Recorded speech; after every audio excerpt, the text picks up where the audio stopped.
What's up, guys? Good to talk to you again, and I hope you're doing good.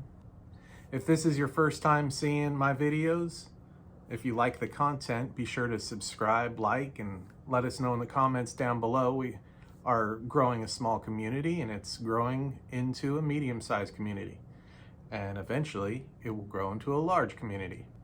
Anyway, here we discuss various different aspects of things going on. Sometimes it's humorous, sometimes it's profound, and sometimes it's just analytical. And sometimes we get into philosophy and psychology behind the fights and behind the fight game. In this video, I wanted to talk about something that seems like it may be true, and it has to do with Khamzat Chimaev and Gilbert Burns. Now, a couple months ago, we heard Khamzat Chimaev and Gilbert Burns was in talk, and then it kind of just fizzled out, and all of a sudden Gilbert Burns was like, nah, he's got to be higher ranked. Now, what I'm speculating is that Gilbert Burns almost had to psych himself up for this fight. And we all know it's a risky fight to fight Khamzat. He's like a time bomb. You know what I mean? Like, that fuse is lit, and when it explodes, it just destroys everything around him. So the fuse is him leading up to a fight, and then the fight is the explosion. And these other fighters know this, because Khamzat is elite on the ground, and he's very highly aggressive. We don't even know what Khamzat's long game is like. We don't know what his gas tank is like, but I bet you it's insane. I bet you he could do 5 rounds and still go more if somebody could give him that much opposition. But the thing is, nobody's given him that much opposition yet. So these fighters know that. And Gilbert Burns is an elite grappler, and he's an amazing striker. We know that Khamzat is a great striker. We got to see how accurate he is with the Mearshart fight. And if you go back and you look at his videos before, you'll see that he knows what he's doing with his striking too. What's insane about Khamzat is a lot of these guys that are that have a perfect record in MMA, if you go back far enough and look at their wrestling records and their tournament records and their amateur records, you'll see losses, right? Well, in researching Khamzat, I found that he has 0 losses since his first competition in wrestling, in grappling matches. Everything. He's never lost. He doesn't even know what it feels like to lose. And I think that's part where his confidence comes from, but I don't think that's where his confidence comes from. I think it comes from something inside him where he's always been confident, and he puts in the hard work and just his mentality. I'll tell you this. I used to fight competitively, and it's mostly in your mind. Like, how good you are is most up here, and it's a culmination of your experience, the hard work, muscle memory that you're putting in, the team you have around you, and stuff like that. Like, you could be strong as hell and durable as hell, but if you don't have the right mindset, you're just not gonna do that well, you know? So it's all mindset. Khamzat's mindset is elite. His game, his fight game is elite. His ground game is elite. His striking game is elite. His gas tank, I'm sure, is elite. When you hear how his coaches and his training partners talk about him, he just keeps going. He keeps going and going, like the Energizer Bunny. And one of the first things that appealed to me with Khamzat is the first time I noticed him was in the UFC. It was his debut. And the way he was pacing back in the cage, I had never really seen that kind of energy. I've seen fighters get hyped in the cage, but Khamzat looked like he was winding up energy, you know? like those cars that you would push on the ground. The friction would just like speed up the energy the faster they would go. He looked like he was like winding up his energy. It's hard to explain, but the look in his eye, the way he was pacing and building up energy, I had just never seen anything like it. I was like, dang, this guy's gonna get hype. Like, I really wanna see what happens here. And then we all saw, and he's been doing it ever since. So I think it's interesting, just everything about it's interesting. But to go back to Gilbert Burns and Khamzat fighting, I think Gilbert Burns really had to do some thinking about it. He had to do some inner thinking. Like, how is this going to be for my career? How much is it going to hurt my career if I lose? Is this going to cause permanent physical damage to me? I don't think Khamzat is trying to cause permanent physical damage to his opponents, but the way he manhandles them, you know, no fighter wants to be manhandled that way, you know. Their goal is to dominate and win. So fighting Khamzat took a lot of reflection on, like, personal reflection on Gilbert Burns' part.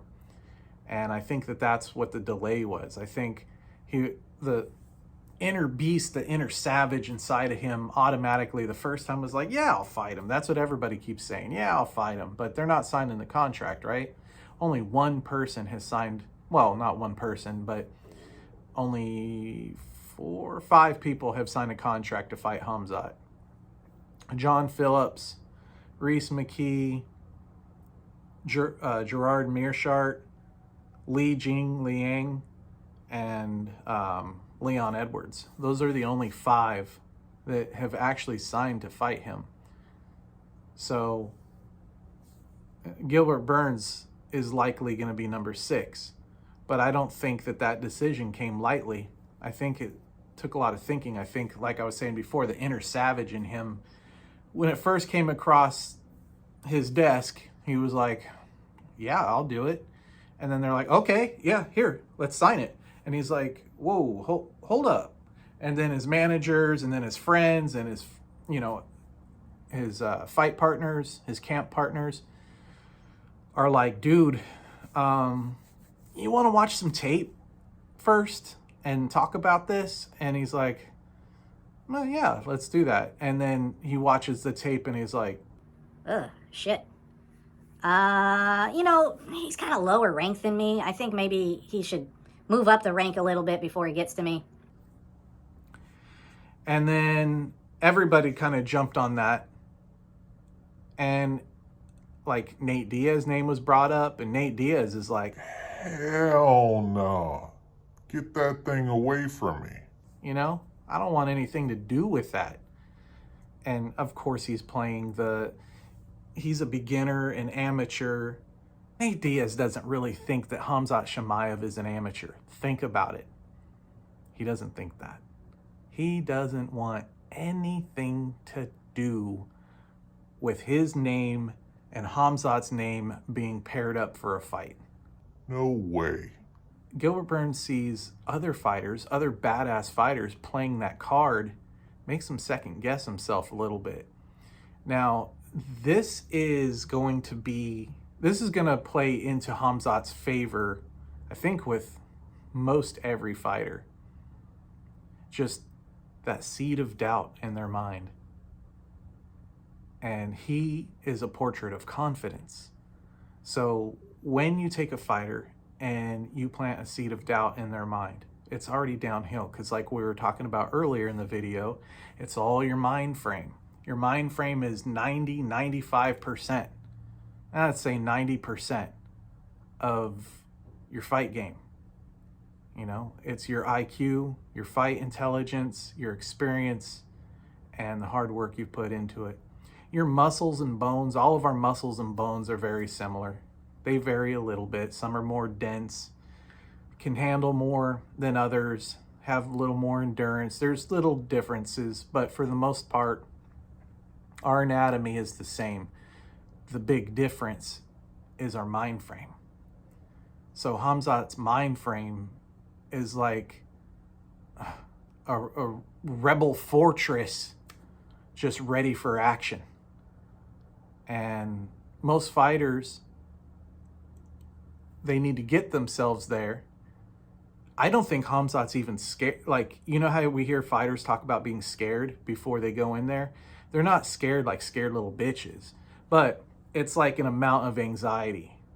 You're getting ready to go into a fight where you can get punched and kicked and kneed and elbowed in the face hard to where it could shut your lights off and possibly even cause damage, permanent damage. And you don't want to get knocked out. You don't want to get dominated in front of a live audience of millions of people. So, and the lights are on you. There's people, the stakes are high. So it's not they're just scared to fight the opponent. It's just there's a lot of factors that can mess with their heads. I don't think Khamzat has that. He looks like a little kid in a candy store when he's on his way into the cage. And if you think about it, he's like a hungry wolf. He's starving. Right now he's starving. He hasn't eaten in a very, very long time.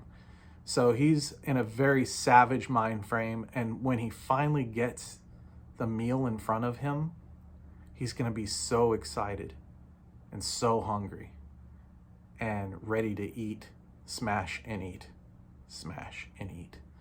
And it's just, Khamzat is going to be, he's going to dominate anybody he wants to fight.